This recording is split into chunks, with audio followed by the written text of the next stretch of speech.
ఇక మద్దాలి శివారెడ్డి పేరు చెప్పగానే అందరికీ రేసు గుర్రం సినిమా గుర్తొస్తుంది. Allu Arjun hero, Ravi Kishan villain. So ఆయన మళ్ళీ రవికిషన్ 2 సార్లు ఎంపీగా గెలిచారు. ప్రజెంట్ అయితే గోరఖ్పూర్, ఉత్తరప్రదేశ్లోని గోరఖ్పూర్ నుంచి పార్లమెంట్ సభ్యుడిగా ఆయన ఉన్నారు.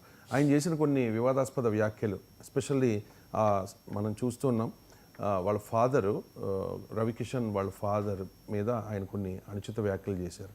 వాళ్ళ ఫాదర్ చనిపోయినప్పుడు కూడా ఆయన ఏడవలేదు అని చెప్పి, అంటే ఆ వ్యక్తిగత విషయాన్ని బయటకు చెప్పుకునే ప్రయత్నం చేశారు. అంటే ఎంజీ రావు గారు ఏం చెప్పదలుచుకున్నారు, ఏం మెసేజ్ ఇవ్వదలుచుకున్నారు సమాజానికి అంటే ఏం చెప్తారు? ఇప్పుడు రవికిషన్ అనే ఆయన పాత్రలు, అంటే యాక్టర్, మంచి విలన్గా దేశంలో చాలా సినిమాల్లో ఆయన నటిస్తూ ఉంటారు. ఇక్కడ ఉత్తరప్రదేశ్ నుంచి, అదేవిధంగా బాలీవుడ్, హాలీవుడ్ మూవీలు, ఇప్పుడు తెలుగు మూవీలో, టాలీవుడ్ మూవీలు అన్నింటిలో నటిస్తూ మంచి పేరుంది. అందుకే బీజేపీ ఆయన టికెట్ ఇచ్చి ఎంపీ అవ్వడం కూడా జరిగింది గోరఖ్పూర్ నుంచి. ఇప్పుడు ఈయన రాజకీయ నాయకుడు, పేరు మోసిన ఒక యాక్టర్ కూడా. ఇలాంటి ఆయన ఎప్పుడూ కూడా ప్రజల్లో ఒక రోల్ మోడల్గా ఉంటారు.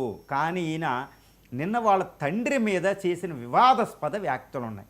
వివాదాస్పదం అంటే అది వివాదాస్పదమే. ఎందుకంటే తల్లిదండ్రులు మనకేంటంటే ఒక శరీరాన్ని ఇవ్వడం, ఏదో బుద్ధులు నేర్పడం, భయం కలిగించడానికి, మనలో క్రమశిక్షణ లేనప్పుడు క్రమశిక్షణ కలిగించడానికి దెబ్బలు కొడతారు తల్లిదండ్రులు. మన జీవితంలో ఎవరైనా ఎక్కువ దెబ్బలు ఎవరి చేతిలో తింటారంటే తల్లిదండ్రుల చేతుల్లోనే తింటారండి. తర్వాత గురువు చేతులు. ఇప్పుడు గురువు కొట్టే అవకాశం మన స్కూళ్ళలో లేదు. ఎలాగో తల్లిదండ్రులు కొట్టే అవకాశాలు పాశ్చాత్య దేశాలు లేదు, ఇండియాలో కూడా కొంత ఆగుతుంది. ఇప్పుడు తండ్రి, వీళ్ళ తండ్రి ఆయన ఎక్కువ కొట్టేవారంట, ఎక్కువ మాట్లాడేవారు కాదంట. అది ఎలా ఉంటుందంటే, మహేష్ బాబు ఈ సినిమాలో రిషి మూవీలో అలా ప్రకాష్ రాజు మహేష్ బాబుతో ఎక్కువ మాట్లాడరు.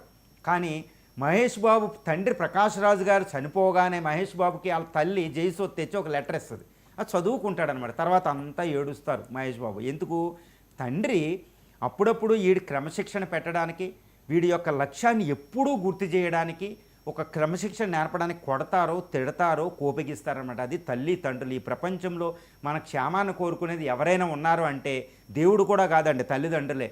తల్లిదండ్రుల రూపంలో దేవుడు వస్తాడు. మరి రవికిషన్ గారు వాళ్ళ తండ్రి అంటే ఎప్పుడు కొడుతూ ఉండేవారంట, ఎప్పుడు మాట్లాడేవారు కాదంట, ప్రేమభావం ఉండేది కాదంట. అందుకే నా తండ్రి చచ్చిపోతే నేను ఏడవలేదని చెప్తున్నారు. ఆయన ఇచ్చే మెసేజ్ ఏంటంటే, తండ్రి ఆయన ఎందుకు నీతో మాట్లాడలేదు, ఎందుకు నిన్ను కొట్టేవారు, అందుకే కదా నువ్వు ఈ స్థానంలో ఉన్నావు. నువ్వు చాలా మిడిల్ క్లాస్ ఫ్యామిలీలో పుట్టావు, కానీ నువ్వు ఎక్కడున్నావు? విఐపి సెలబ్రిటీ స్టేటస్లో ఉన్నావు. నీ తండ్రి శరీరాన్ని నీకు ఇవ్వకుండా, నీ తండ్రి క్రమశిక్షణ నీకు నేర్పకుండా, నీ తండ్రి విద్యాబుద్ధులు నేర్పకుండా, కొట్టి తిట్టి నిన్ను కసి తేవకపోతే రవికిషన్ గారు మీరు ఇప్పుడు ఎక్కడ ఉంటారు? అసలు మీరు మాకు కనపడతారా? మీ మెసేజ్ని ఎవరైనా పట్టించుకుంటారు? కాబట్టి నీ తండ్రి అంత చేయడం వల్లే నువ్వు ఈ స్థానంలో ఉన్నావనే సత్యాన్ని నువ్వు గుర్తించలేకపోతున్నావు. నువ్వు మీరు విజ్ఞానంతో ఉన్నావు నువ్వు. కాబట్టి ఈ సమాజానికి నువ్వు రోల్ మోడల్గా ఉన్నప్పుడు ఈ సమాజానికి నువ్వు ఇచ్చే మెసేజ్ రోల్ మోడల్గా ఉండేటట్టు చూసుకోవాలి. ఇది రవికిషన్ ఒక్కలే కదండి, చాలామంది మాట్లాడతారు. మాట్లాడే ముందు ఈ సమాజానికి నేనేమి ఇస్తున్నాం, ఈ సమాజంలో నన్ను ఫాలోవర్స్కి, ఫ్యాన్స్కి నేనేమిస్తున్నాను అనేది గుర్తుపెట్టుకోవండి. India is at the crossroads. భారతదేశం పెద్ద అవుతుంది, సూపర్ పవర్ అవుతుంది. భారతదేశ సంస్కృతి వైపు ప్రపంచం అంతా చూస్తుంది. దీన్ని ఒక విశ్వగురువుగా భావిస్తుంది. కాబట్టి ఇక్కడ యూత్ అనేవాళ్లే దానికి వారధి. ఈ యూత్కి మీరు ఇచ్చే మెసేజ్ విషయంలో చాలా జాగ్రత్తగా ఉండాలి. Otherwise it's not a point అండి. సో రవికిషన్ లాంటి వాళ్ళు, సెలబ్రిటీలు అందరూ ఈ సమాజానికి మెసేజ్ ఇచ్చేటప్పుడు తండ్రులను, గురువులను పూజించాలి.